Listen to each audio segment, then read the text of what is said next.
Gentua, yes, let me hear from Madam. I'll come to you, please. Yes, the private schools. Do you offer to be part of the free senior high school policy? I know you've been having engagement with the education ministry. Why are you not part, or what did they tell you? Thank you very much. This is very interesting dialogue that should happen always, so that most of the unknown issues in education will really be told to all the Ghanaians.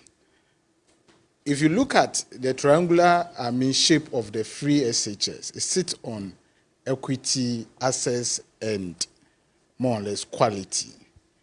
And you can't remove a barrier in order to ensure that everybody have access to school without ensuring that you have adequate facility to support whatever you are doing.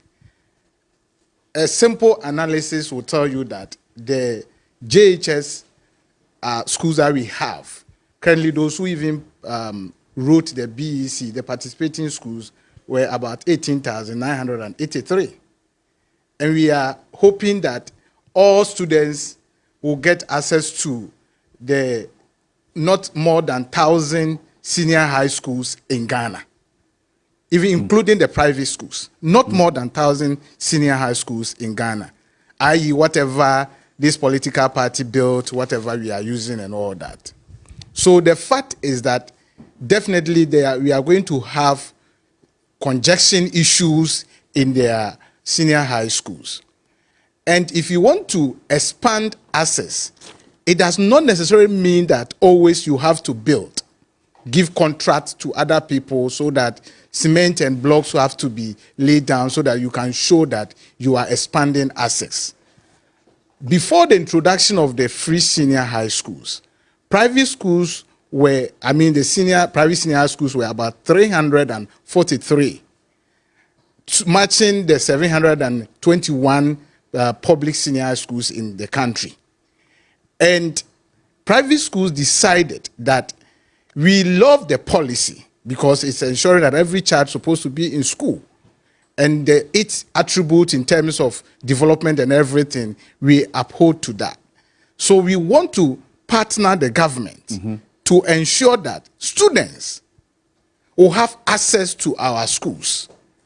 And then that kind of user fee, or because definitely when the facility is being used, wear and tear will set in and you need to maintain it. Okay. Let us have that dialogue. But you know, Prof mentioned something like doctrination. The policy is being seen that we brought it and it is not owned by Ghanaians.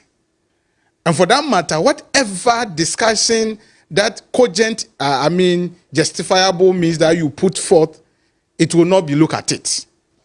So there has been a lot of engagement up to the office of the president, to the minister and all that. And what's been the response? That's what I want to find out. The response is that the Constitution forbid more or less a private investor to be supported in this regard because this is private school.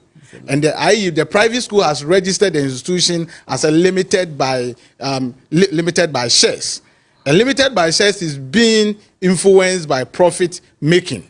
So if government is spending, let's say, state monies or state resources in that, then it will open up the gap for people to come and say that then we are also coming. But we do forget that we are talking about education, where the Constitution itself, Article 25, Clause 2, also grants the private schools to run and be supported.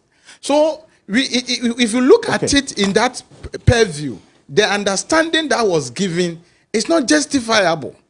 There's no justification of it because as we speak now, Prof mentioned some schools. When you go to Kumasi or Boase, there are good schools that have better infrastructure and better, durable materials to support this policy. But because the conversation itself is not all opened for parents and major stakeholders to make input and for it to be considered, it becomes very difficult for the private schools to be added. So that is the story. And wow, Mr. Jeff, thank you. In fact,